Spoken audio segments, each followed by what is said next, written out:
Hello everyone, and welcome back to the Grandmaster Chess Speedrun. We have just crossed 2000 ELO, and I have started taking on opening requests. The person that won the opening request in the last episode was actually Ben, so congrats for that, but it looks like we can't actually get the Latvian Gambit on the board because unfortunately our opponent has gone for a King's Gambit. But in the future, if you do want me to play a particular opening, do leave a comment in the comment section and I will pick one of you at random, and that will be the opening that I will try to get in the next video. But they're going for a King's Gambit, so we're going to go for a Folk Beer counter Gambit as we always have. And yeah, this is pawn d5, and they're going for knight to c3. This is a little bit weird. A little bit weird indeed. I quite like the look of capturing. Pushing makes some sense as well. Yeah, let's capture for the time being, and their knight's going to have to move around into the center a little bit, which is somewhat weird.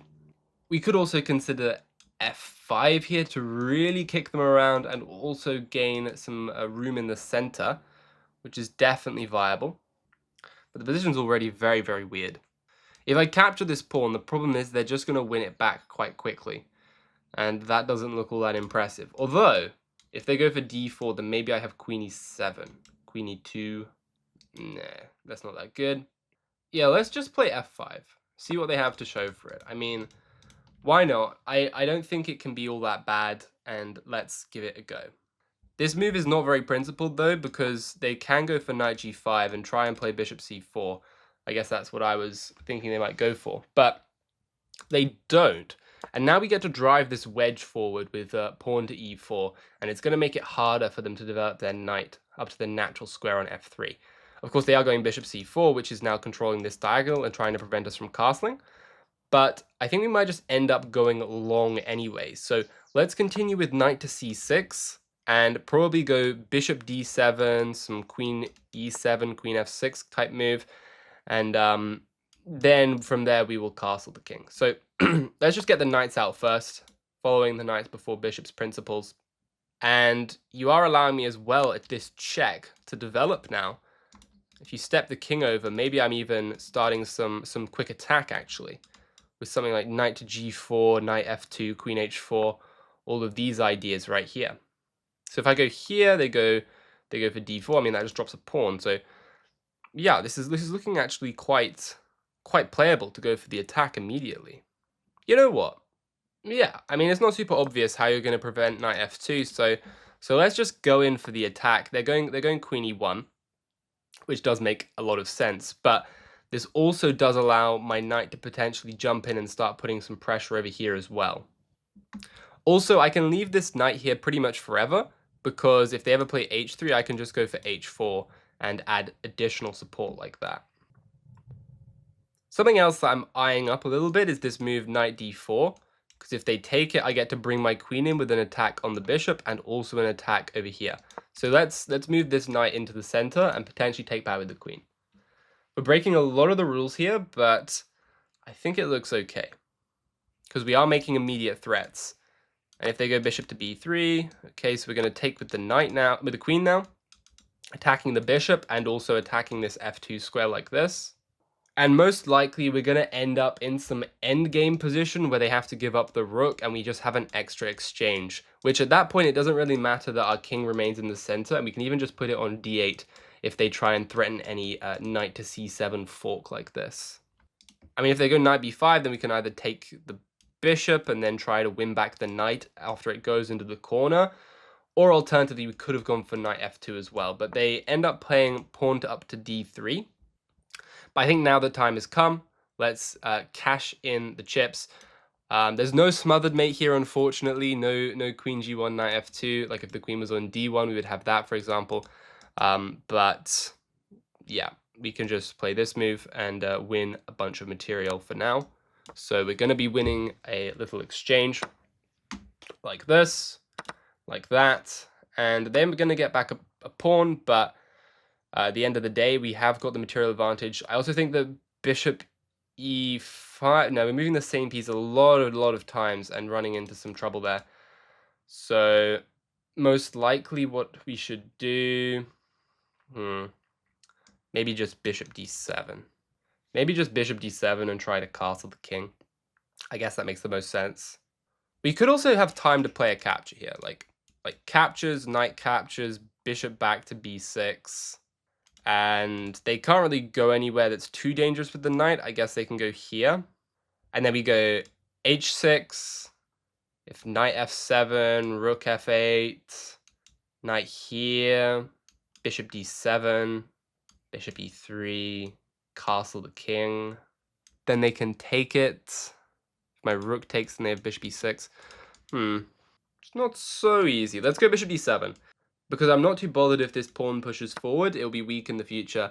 And if they decide to capture, well, now I can capture with the bishop, and I can start to immediately make a couple threats on the board, like this pawn over here, castling the king, and I think this looks like a better version than me capturing and helping their knight develop, even though we moved the bishop twice. So the knight's coming out. They're trying to make a threat here. If I castle, then they are going to go for this knight to e7. But what I'm going to do is just drop the bishop back for now. Just drop the bishop back, I guess, to protect my pawn. And I'm expecting bishop d2, and they can bring the rook in. Yeah, position's a little bit troubling. It's a little bit troubling. Okay, bishop e3. I'm not super scared of that. But maybe I should be. My goodness. Okay, I have to remove this knight because they're threatening to take my bishop, and after the recapture, they're going to fork me. So what if I go bishop to e4, attacking the knight? If they move the knight to capture me, I'm very happy. I just take it. And if I play this and they take with the bishop, then I take the knight in between move, attacking the bishop here. If they check me, I can just slide the king to d8, and then they go here, they pin me, I capture it, they take it, I move the king again, and it looks like I'm surviving. It's a bit dodgy, but I'm surviving. Yes, I'm going to go for bishop to e4 here. Very, very sketchy position. Very, very uncomfortable, but objectively, if we can survive this position, if we can make it work, then we should be winning the game. So they're going to give me a check. Guess maybe I actually go king d7, because if I go king d8, then they can take on c7 and then take here. So maybe on the check, I go king d7. And then if they go here, I have c6. Now the two bishops are hanging. So if they go here, okay, we don't end up with any of that. That's fair enough. Let's capture with this pawn. They're going to take here, of course. And now it's time to get the rook into the game. Very careful. Don't go here because that's a fork. Very, very careful. Let's play rook a5. As soon as they bring the rook into the game, they're going to have pressure on this pawn. And, okay, now I think after rook a3, we're in quite a good spot because we're able to put a lot of pressure on them potentially with these two pawns. They've kind of split them up by pushing this pawn forward like this. Yeah, I don't think this is the way to go for them. Let's now castle the king. Ultra delayed castling, by the way. Very, very funny move to play. And we're also threatening a pawn. So we've managed to route the king out of there, get it over to safety very, very quickly. And it's time to activate the rooks on the center files, and then I can put my king on f8. And I'm starting to feel just a little bit comfortable about the position for the first time this game, I think. Okay, so they're playing c4. Let's invade with the rook, like this, get the rook in here. And now that they've blocked off the protection of this pawn like this, there is no bishop check anymore to win this win material if I capture the pawn, so this pawn is safe to capture, in fact. And we can start bringing the king back into the game. Now that we've activated the rooks, it's safe to bring the king into the game. Okay, not exactly sure what they're doing there, but let's capture this pawn here and make a big threat on this guy over here. So yeah, I'm going to capture this pawn while I can, just like this. And then I'm going to bring this other rook over here, like that. Getting the rook out of danger from this forkable square, and also offering a rook exchange into a completely winning ending. And no matter which square they move their rook to, I'm going to move this rook back over to oppose the rook and prevent it from moving in. Okay, now they're going for some potential checks on the back rank like this. I think I can get away maybe with just a quick capture. I don't see why not.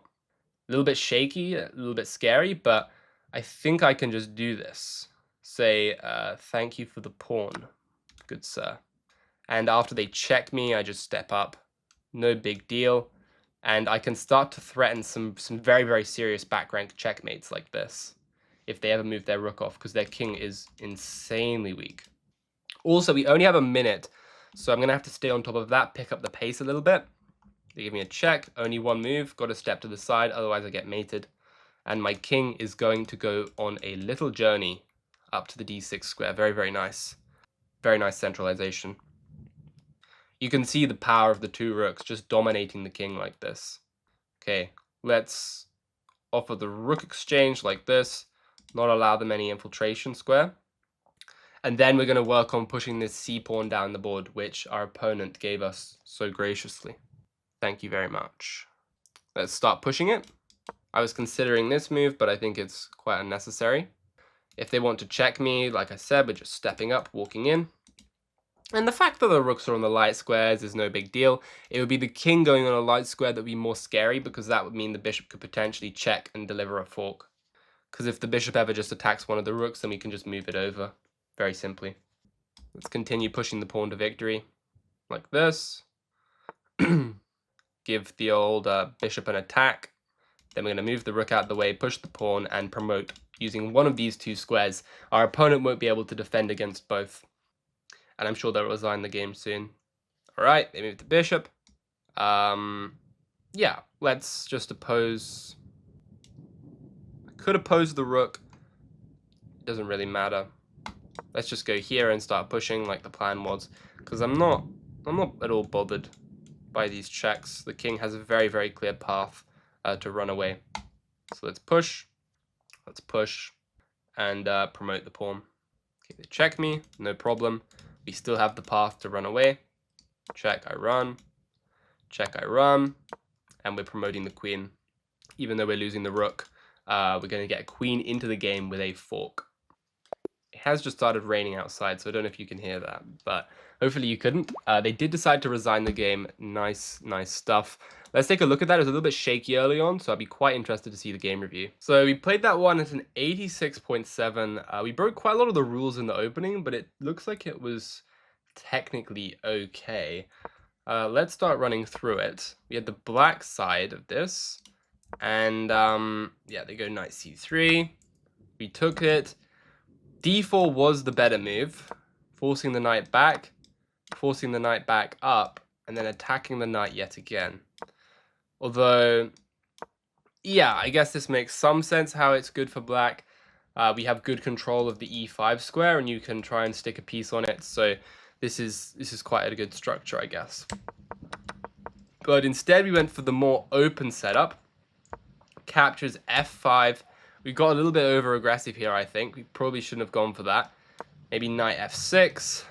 And yeah, we should have probably played for like this. Takes it, and even queen h4. There's this trick here as well. So yeah, probably knight f6 was the way to go, just continuing development. And we got a little bit too frisky. A little bit too frisky, I guess. But still, we got very good position here.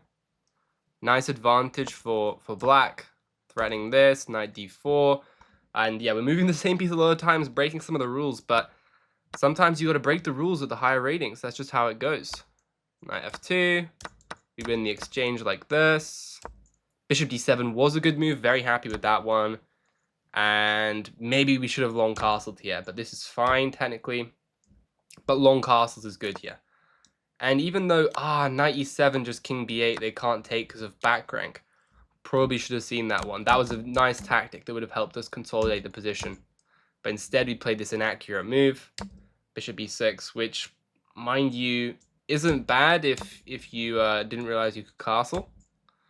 They go for this, and then we play this, and it gets very complicated. We should have gone for here, Bishop e4 card. I mean, this makes a lot of sense. I'm not really sure why I didn't go for that. Because if here, then king d7.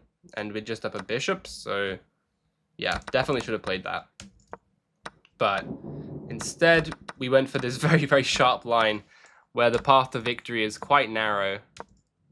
Quite narrow indeed. But managed to castle out, and then black is considerably better. Now black is completely winning. And yeah, just taking pawns, not being too afraid of the opponent's counterplay, and pushing the c pawn to victory. So, decent game. Fairly happy with that. Of course, they resign because this is coming, and they're getting checkmated very, very shortly here. Like this, and a checkmate on h4, for example. So, quite a nice game. Pretty complicated. Another King's Gambit. King's Gambit getting pounded in this speedrun. Like I said, I'm actually very shocked we faced so many King's Gambits, but still clearly they have some popularity there. But other than that, if you like the video and you like my style of teaching, maybe check out the link in the description for some one-to-one coaching if you're interested. And also please like and subscribe, and I'll see you all in the next video. Bye.